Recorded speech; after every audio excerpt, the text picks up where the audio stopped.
ওয়াতিলকাল আইয়ামু নুদাবিলুহা বাইনান নাস। সাদাকাল্লাহুল আলিয়্যুল আযীম। সবাই পড়ি সাল্লাল্লাহু আলাইহি ওয়াসাল্লাম।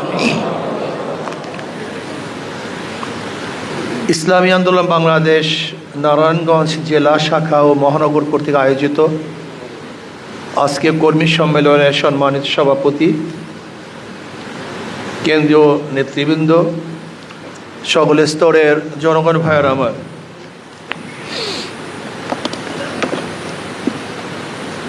ইসলামী আন্দোলন বাংলাদেশ কি চায়? এই জাতির মুক্তি চায়, মানুষের অধিকার প্রতিষ্ঠিত করতে চায়,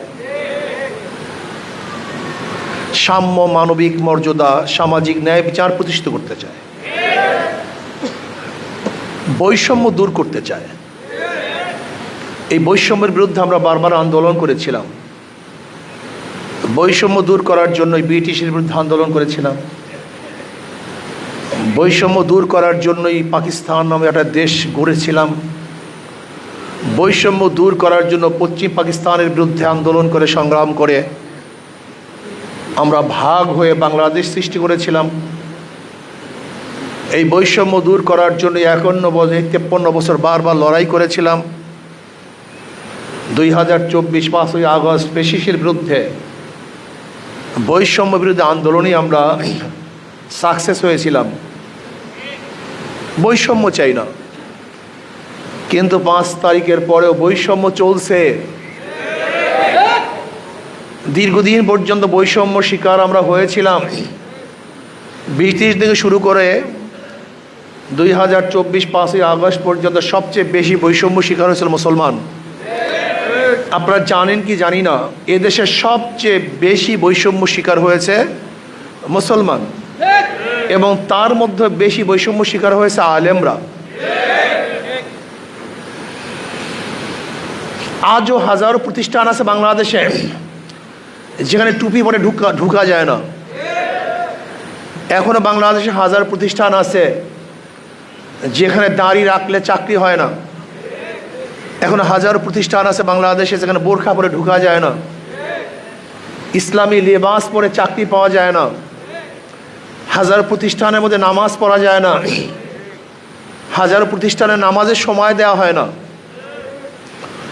এমনকি নওয়াব সলিমুল্লাহ রহমতুল্লাহ আলাইহির অফকৃত মুসলমানদের জমির উপরে ঢাকা ইউনিভার্সিটি, সেই ইউনিভার্সিটির থেকে রব্বি জিদনি ইলমা এটা সরিয়ে দেওয়া হয়েছে। নজরুল ইসলাম হল, সেই ইসলাম শব্দ সরিয়ে দেওয়া হয়েছে। মুসলমানদের ইউনিভার্সিটি, যে ইউনিভার্সিটি গড়ার জন্য ক্যালকাটার হিন্দুরা 41 বার ব্রিটিশের কাছে দরখাস্ত দিয়েছিল। গড়ার মাঠে রবি ঠাকুরের নেতৃত্বে ঢাকা যেন ইউনিভার্সিটি না হতে পারে, এই জন্য মিটিং হয়েছিল। অথচ সেই মুসলমান ইউনিভার্সিটিতে আজকে ইফতারি করতে দেওয়া হয় না। সেই মুসলমান ইউনিভার্সিটিতে নামাজ পড়তে দেওয়া হয় না। সেই মুসলমান ইউনিভার্সিটিতে মুসলমানরা পোশাক পরে হাঁটতে পারে না, বোরখা পড়তে দেওয়া হয় না। সেই মুসলমান ইউনিভার্সিটিতে হাজারো সাবজেক্ট আছে যেখানে মাদ্রাসার ছেলেরা ভর্তি হতে পারে না। বর্তমানে আলেম ওলামারা সবচেয়ে বেশি বৈষম্য শিকার হয়েছে। ইসলাম সবচেয়ে বেশি বৈষম্য শিকার হয়েছে। শুধু বৈষম্য শিকারই নয়, দেখবেন অনেক রাজনীতি দলেরা বলে আপনার ইসলামপন্থী। যদি আমরা ইসলামপন্থী হই, আপনি কোন পন্থী? আমরা তো ইসলামপন্থী, আপনি কোন পন্থী? আপনি রাশিয়ান পন্থী, আপনি ভারতপন্থী, আমি আমেরিকান পন্থী, আপনি খ্রিস্টানপন্থী, ইয়াহুদি পন্থী, হিন্দু পন্থী। আমি তো ইসলামপন্থী, আপনি কোন পন্থী? পরিচয় দেন। পরিচয় গোপন করতেছেন কেন? আপনার পরিচয় কি? আপনার আসল কি? উসুল কি? মূল কি? আবার কাউকে বাংলাদেশে 92% মুসলমানদের দেশে বক্তৃতা করতে শুনি যে ইসলামের সাথে, রাজনীতির সাথে কোরআনের কোনো সম্পর্ক নেই। ইসলামের সাথে, কোরআনের সাথে রাজনীতির কোনো সম্পর্ক নেই। আপনি ঠিকই বলেছেন, ইসলামের সাথে কোরআনের সাথে রাজনীতির সম্পর্ক আছে, কিন্তু আপনার সাথে ইসলাম ও কোরআনের সাথে সম্পর্ক নেই। এর জন্য আপনি জানেন না। প্রিয় ভাইয়েরা আমার, বৈষম্য দূর করার জন্য, সাম্য মানবিক মর্যাদা প্রতিষ্ঠিত করার জন্য আন্দোলন করেছিলাম, সংগ্রাম করেছিলাম, মাঠে ঝাঁপিয়ে পড়েছিলাম। কিন্তু আমরা কি দেখছি? এই যে দেখেন, আজকে আপনার নারায়ণগঞ্জের পত্রিকা দৈনিক উজ্জীবিত বাংলাদেশ, এই যে দেখেন, সিদ্ধিরগঞ্জে কথিত বিএনপি নেতার তাণ্ডব, দোকান লুটের পর জমি দখল, এই আজকের পত্রিকা, আপনাদের নারায়ণগঞ্জ পত্রিকায়। এই কারণে রক্ত দিয়েছিলাম, এই কারণে মানুষ শহীদ হয়েছিল, এই কারণে আবু সাইদ মুগ্ধ জীবন দিয়েছিল, এই কারণে হাজারো আমাদের যুবক সন্তানেরা বিকলাঙ্গ হয়েছিল, অন্তক্ত স্বীকার করেছে, হাত নাই পাও নেই, এই লুট এবং জমি দখল করার জন্য। আপনি গিয়ে দেখেন, এই নারায়ণগঞ্জ থানার মধ্যে মিথ্যা মামলার পাহাড়, এই মিথ্যা মামলার পাহাড়ের জন্য আবার আমরা আন্দোলন করেছিলাম। অবৈধ হত্যা করার জন্য কি আন্দোলন করেছিলাম? মানুষের জুলুম করার জন্য আন্দোলন করেছিলাম? এর জন্য তো আন্দোলন কেউ করিনি। শুধু নির্বাচন নির্বাচন, আমরা সবাই তো নির্বাচন চাই, নির্বাচন চাই না এমন কোনো রাজনৈতিক দল নেই, সবাই নির্বাচনমুখী আমরা। কিন্তু নির্বাচন কবে দিবেন? কালকেই। হবেটা কি? আগামীকাল যদি নির্বাচন দেন, সুস্থ হবে, অবাধ হবে, নিরপেক্ষ হবে, গ্রহণযোগ্য হবে, লাভটা কি?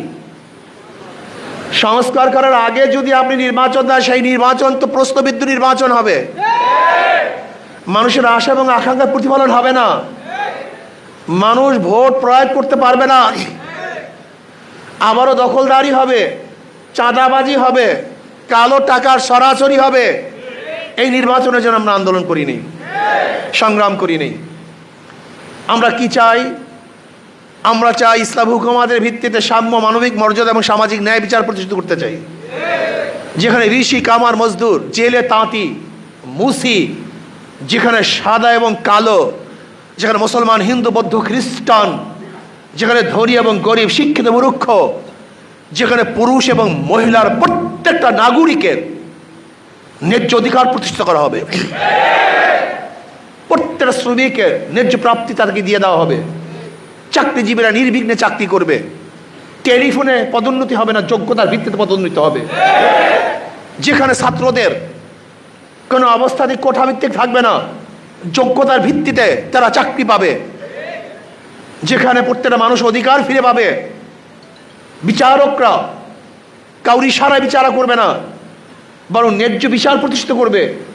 এরকম বিচারনা আমরা চাই। প্রিয় সাংবাদিক বন্ধুরা, আপনি কি দেখেছেন? আওয়ামী লীগের আমলে কারোর জামিন হয় নাই, কিন্তু আওয়ামী লীগ পরিবর্তন হওয়ার পরে সবার জামিন হয়ে যায়। এর কারণটা কি? কোর্ট তো সেই আগেরই কোর্ট, জজ কোর্ট তো সেই আগেরই জজ কোর্ট, ওখানে তো একই জজরা বসা, ওই হাইকোর্টের মধ্যে একই বিচারক বসা। তা আওয়ামী লীগের আমলে তারা জামিন দিতে পারে নাই, এখন জামিন দিচ্ছে কিভাবে? আবার অনেক আওয়ামী লীগের লোক অ্যারেস্ট হয়েছে, তারা জামিনের জন্য মুভ করতে পারছে না। কারণটা কি? তাই বিচারক কার ইশারায় বিচার করে? সরকারের ইশারায়? এরকম বিচারক আমরা চাই না, এরকম বিচার ডিপার্টমেন্ট আমরা চাই না। বিচারকদের স্বাধীনতা চাই, বিচারকরা ন্যায় বিচার প্রতিষ্ঠিত করবে, যেখানে কারোর ইশারায়, কারোর প্রেশারে বিচার হবে না।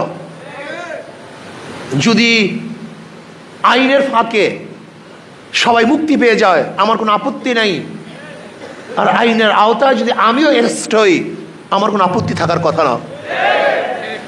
ওই চেন্নাই, চিটাংয়ের যদি বিচারক তাকে জামিন দিয়ে দেয়, আইনের আওতায় সে জামিন পায়, আমার কোনো আপত্তি নেই, কিন্তু আমি এরকম বিচারালয় চাই। চেন্নাই যদি আইনের ফাঁকে জামিন নিতে পারে, আমার কোনো আপত্তি নেই। বিচারকদের স্বাধীনতা চাই। একটা ভালো দেশ, ভালো কান্ট্রি, এর সবচেয়ে বড় মানদণ্ড কি? সবচেয়ে বড় মানদণ্ড রাস্তা না, ঘাট না, খাদ্য না, সবচেয়ে বড় মানদণ্ড হলো বিচার বিভাগের স্বাধীনতা। একটা ভালো রাষ্ট্রের মানদণ্ড হলো বিচারালয়ের স্বাধীনতা। আমি চাই বিচারকরা স্বাধীনভাবে বিচার করবে। আমি চাই আমার ব্যবসায়ীরা স্বাধীনভাবে ব্যবসা করবে। আমি চাই আমার শ্রমিকরা স্বাধীনভাবে শ্রম দিবে এবং মালিকরা ন্যায্য প্রাপ্তি তাদেরকে যথাযথ টাইমে প্রদান করবে। কেন আন্দোলন করতে হবে, সংগ্রাম করতে হবে আমার টাকার জন্য? নবী আলাইহিস সালাতু ওয়াস সালাম বলেছেন, শ্রমিকদের ঘাম শুকাবার আগে তার প্রাপ্তি দিয়ে দাও। আমি সেই জিন্দেগি দেখতে চাই, সেই সময় দেখতে চাই যখন শ্রমিকরা তাদের অধিকারের জন্য আন্দোলন করার প্রয়োজন হবে না, বরং মালিকরা নিজেদের থেকেই তাদের অধিকারকে তাদেরকে দিয়ে দিবে। সেই দিন আমি দেখতে চাই। আমি চাই আমার একটা মা বোন যেন ধর্ষিতা না হয়, আমার একটা মা বোন যেন ইফতিজিমের শিকার না হয়, বাংলাদেশের মধ্যে আমার একজন মা বোনও যেন না খেয়ে না থাকে, বাংলাদেশের মধ্যে আমার কোনো মা বোন যেন অত্যাচারিত না হয়, মিসকিন এতিম সমস্ত ব্যক্তিদের জন্য পেট ভরা থাকে, অন্ন বস্ত্র বাসস্থান শিক্ষা এবং চিকিৎসার গ্রান্টি আমি চাই। আমি কি চাই? আমি চাই এদেশের প্রত্যেকটা মুসলমান ধর্ম পালন করবে, হিন্দু বৌদ্ধ খ্রিস্টান নির্বিঘ্নে তারা তাদের ধর্ম পালন করবে, কেউ বাধা দিবে না।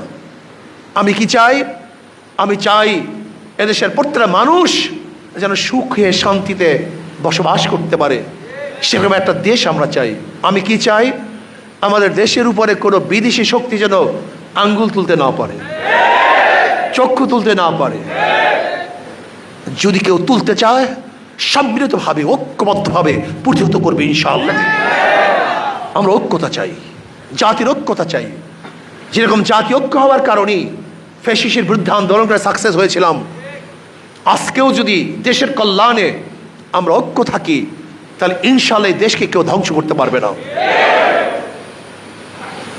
আমি অন্তর্বর্তী সরকারকে বলবো, ভ্যাট ট্যাক্স বাড়াবার চেষ্টাও করবেন না, এই কাজ করতে গেলেন না, এটা আপনার জন্য ঠিক না। আপনারা কমাবেন, আপনি বাড়ান কেন? কমাবার কি পলিসি সেটা অ্যাডাপ্ট করেন, বাড়াবার পলিসি কেন? এটা করবেন না, ভুল করবেন। আপনি কিভাবে টাকা সংগ্রহ করবেন? চুরি বন্ধ করে দেন, ঘুষ বন্ধ করে দেন, সিন্ডিকেট বন্ধ করে দেন। যদি ব্যবসায়ীদের সিন্ডিকেট বন্ধ করতে পারেন, দ্রব্যমূল্যের দাম এমনিতেই কমে যাবে। চুরি বন্ধ করতে পারেন, তাহলে ইনশাল্লাহ আমাদের রেমেডিস এমনি বাড়তে থাকবে। আপনি বিদেশি যারা আছে আমাদের রেমেডিস যোদ্ধা, তাদের উৎসাহিত করেন বেশি বেশি টাকা প্রেরণ করার জন্য, ইনশাল্লাহ আমাদের অর্থনীতি চাঙ্গাও হয়ে যাবে। আপনি কি করবেন? শক্ত হাতে দেশকে পরিচালনা করবেন। এর জন্য সরকার কি বলা হয়? শাসক বলা হয়। কি বলা হয়? আপনি শাসন করবেন না, খালি আদর করবেন, আপনি সরকার চালাতে পারবেন না। মনে রাখতে হবে, আপনার নরম হতে হবে, আপনার গরম হতে হবে। আপনি শুধু নরম হবেন, মজার মজার কথা বলবেন, এনজিও কায়দায় কথা বললে দেশ চলবে না। শাসকের কায়দায় কথা বলতে হবে, নরম গরম থাকতে হবে। আপনি মনে করেন এনজিওর মতো যেরকম পার্সু করলে একজনকে নরম নরম কথা বলে পার্সু করতে হবে, এই নরম নরম কথা এদেশের মানুষকে শাসন করতে পারবেন না। নরমও লাগবে, গরমও লাগবে, কিন্তু ইনসাফ ভিত্তিক নরম লাগবে, ইনসাফ ভিত্তিক গরম লাগবে, অন্যায় জুলুম ভিত্তিক নয়। যদি ইনসাফ ভিত্তিক নরম গরম করতে পারেন তাহলে আমাদেরকে শাসন করতে পারবেন।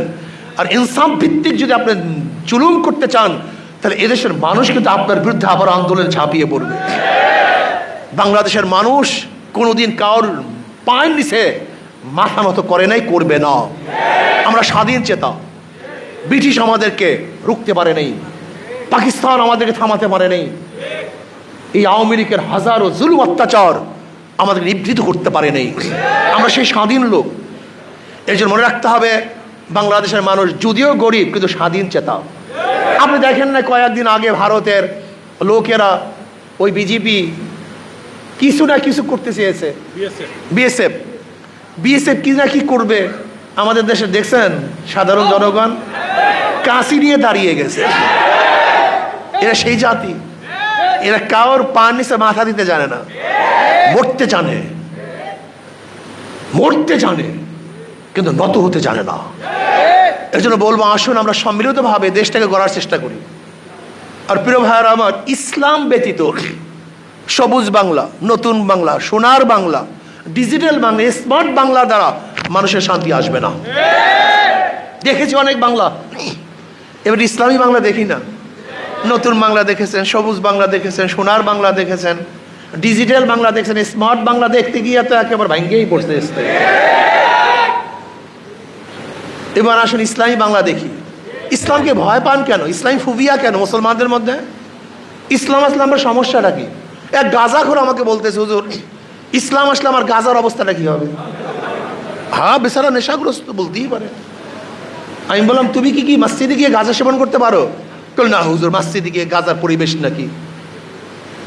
আমি বললাম, পুরো বাংলাদেশটা যদি মসজিদের পরিবেশ হয়ে যায় তাহলে কোনো জায়গায় গাঁজা সেবন করতে পারবা? না তো হুজুর। আমি বলি, ইসলাম আসলে তোমাকে জোর করা হবে না, বরং মসজিদের মতো গোটা বাংলাদেশটা পরিবেশ হয়ে যাবে, যেখানে তুমি নিজেই গাঁজা সেবন করতে পারবা না। অনেকেই মনে করছেন আমার অবস্থা কি, আমার দাড়ির অবস্থা কি, আমার এইটার অবস্থা কি। ভাই, আমি ইসলাম সম্পর্কে জানিই না। ইসলাম এমন একটা পরিবেশ সৃষ্টি করবে যেখানে আপনাকে ভালো হতে আপনাকেই বাধ্য করবে। আপনি ভালো হতে যাবেন, আপনাকে প্রেশার দেওয়ার কিচ্ছু নাই, বরং আপনাকেই আপনি মনে করবেন, উফ আমি আর খারাপ থাকবো না, আমি আর ঘুষ খাবো না, আমি আর চুরি করবো না, আমি আর ডাকাতি করবো না, আমি ইপিজিং করবো না, আমি ধর্ষণ করবো না। এটা আপনিই বলবেন। এই পরিবেশ আমরা সৃষ্টি করতে চাই। এর জন্য ভয় পাওয়ার কিছু নেই। আমার মা বোনেরা বলে, ইসলাম আসলে মনে হয় আমাদেরকে বস্তাবন্দি করে ফেলবে। তুমি কি জানো, ইসলাম আসলে তোমার মর্যাদা অনেক বেড়ে যাবে, তুমি শিক্ষিত আরো বড় হবা, তুমি ধনী হয়ে যাবা, তোমাকে ন্যায্য অধিকার প্রতিষ্ঠিত করা হবে। তোমাকে দিবে সমাজ অধিকার না, আমি সম অধিকার চাই না, আমি কি চাই? ন্যায্য অধিকার। আমার মার অধিকার অনেক বেশি, আমার দাদা আমার নানুর অধিকার অনেক বেশি। কি কথা ঠিক না? আমি আমার মাকে আমার স্ত্রীর অধিকার দিতে চাই না, বরং আমি আমার মাকে স্ত্রীর চেয়ে 1000 গুণ বেশি অধিকার দিতে চাই। তার মানে আমি ন্যায্য অধিকার প্রতিষ্ঠা করতে চাই, সম অধিকার নয়। আজকে মহিলাদের জন্য সংরক্ষিত কোঠা, এটা আমি চাই না। কেন? সংরক্ষিত কোঠা যদি রাখেন, এটা মহিলাদেরকে অপমান করা হয়, দুর্বল ভাবা হয়, তারা অযোগ্য। না তো সংরক্ষিত কেন? কথাটা বুঝতে পেরেছি। না তো সংরক্ষিত কেন? তারা সরাসরি নির্বাচন করবে, কোনো সংরক্ষিত আসন থাকবে না, সরাসরি নির্বাচন অংশগ্রহণ করবে। না ইউনিয়ন পরিষদে, না জেলা পরিষদে, না কোনো নির্বাচনে বা কোনো পরিষদে বা সংসদে কোনো জায়গায় সংরক্ষিত কোনো আসন আমি চাই না। মহিলারা কি করবে? সরাসরি নির্বাচন করবে। সমস্যা কি? তারা নির্বাচন করবে, তার উইন হবে, তাদের শক্তি থাকবে। কিন্তু আপনি সংরক্ষিত করতে চান কেন? দুর্বল ভাবছেন মহিলাদেরকে। এই জায়গায় বলেন সমান অধিকার, আর ওই জায়গায় এখন সংরক্ষিত আসন, এই দুইটার মধ্যে তো আপনার কনফিউশন চলতেছে। এটা হয় না। আসেন, আমরা মহিলাদেরকে অধিকার প্রদান করব। কি অধিকার? ন্যায্য অধিকার। জোরে বলেন, কি অধিকার? প্রত্যেকটা মানুষের ন্যায্য অধিকার আমরা প্রতিষ্ঠিত করব। শ্রমিকদের ন্যায্য অধিকার, জেলেদের ন্যায্য অধিকার, চামারদের ন্যায্য অধিকার, মুসিদের ন্যায্য অধিকার, চাকরিজীবীদের ন্যায্য অধিকার, ব্যবসায়ীদের ন্যায্য অধিকার, পুরুষদের ন্যায্য অধিকার, মহিলাদের ন্যায্য অধিকার, মুসলমানদের ন্যায্য অধিকার, হিন্দুদের ন্যায্য অধিকার, খ্রিস্টানদের ন্যায্য অধিকার, প্রত্যেকটা ধার্মিকের ন্যায্য অধিকার প্রতিষ্ঠিত করব। যার যে অধিকার আমরা প্রতিষ্ঠিত করব। ইসলামের বাহিরে এই অধিকার কেউ কাউকে দিতে পারবে না। চোরের মাধ্যমে চুরি বন্ধ হয় না, ধর্ষকের মাধ্যমে ধর্ষণ বন্ধ হতে পারে না। চাঁদাবাজের চেহারা পরিবর্তন হয়েছে, চাঁদাবাজি বন্ধ হয়নি। হবে না রে পাগল, হবে না, হবে না রে পাগল। একজনের নাম এ, একজনের নাম বি, একজনের নাম সি, তিনটাই সুর। ধরে নেন ক্ষমতা আছে এ, সে কি করবে? হটাও এ বসাও বি, সে কি করবে? হটাও বি বসাও সি, সে কি করবে? দল এবং নেতার পরিবর্তন হয়েছে, নীতি ও আদর্শের পরিবর্তন হয়নি। এই 53 বছর পর্যন্ত এই দল বাদ দিয়ে আর এক দল, আর এক দল বাদ দিয়ে আর এক দল, আর এক দল বাদ দিয়া এক এ পরিবর্তন বি, পরিবর্তন সি, চুরি বন্ধ হয় না, হবে না। এই জন্য আসুন, মাদার গাছ লাগিয়ে আমের আশা করা যায় না, তেঁতুল গাছ লেগে মিষ্টি ফলের আশা করা যায় না। চোর ডাকাত বদমাশ ধর্ষকদের মাধ্যমে কোনোদিন ধর্ষণ বন্ধ হতে পারে না। এই জন্য আমাদের শায়খ মুর্শিদ নব্বরাল্লাহু বারাকাতু বলেছেন, শুধু নেতা নয়, নীতির পরিবর্তন চাই।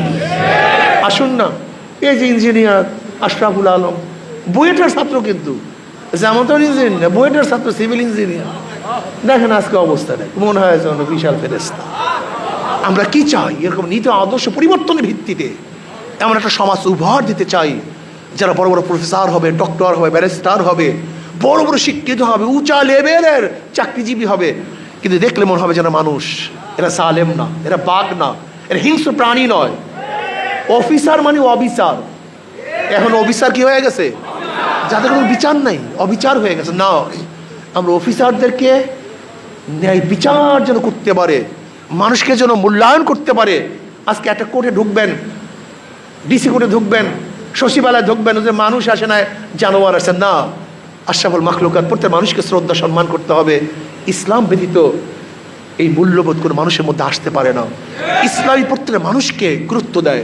ইসলাম শুধু মানবতার জন্য নয়, ইসলাম গোটা মাখলুকাতের জন্য। ওমর ইবনে খাত্তাব রাদিয়াল্লাহু ফরমাইছেন, আমার খেলাফতের আমলে যদি ফোরাতের কুলে একটা কুকুর না খেয়ে মারা যায়, আমি ওমরকে জবাব দিতে হবে। যেখানে ইসলাম একটা কুকুরের চিন্তা করছে, সেখানে আশরাফুল মাখলুকাত নিয়ে ইসলাম কি ভাবে তার অপেক্ষা রাখে না। কাজে আসুন আমরা সব ইসলাম হুকুমাত কায়েম করার চেষ্টা করি।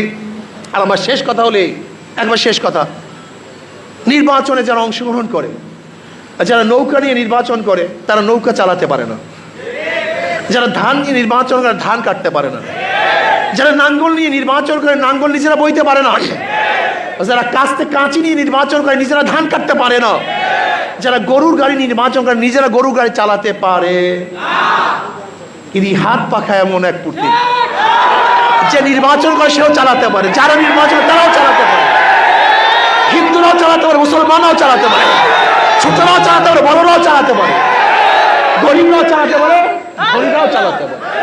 এটা শান্তির প্রতি হাত পাখা, এটা সবার প্রতি হাত পাখা। কারেন্ট ফেল করবে, এটা হাত পাখা ফেল করবে না। আজ আসুন আসুন আমরা সম্মিলিতভাবে হাত পাখায় ভোট দেই, হাত পাখায় ইনশাআল্লাহ।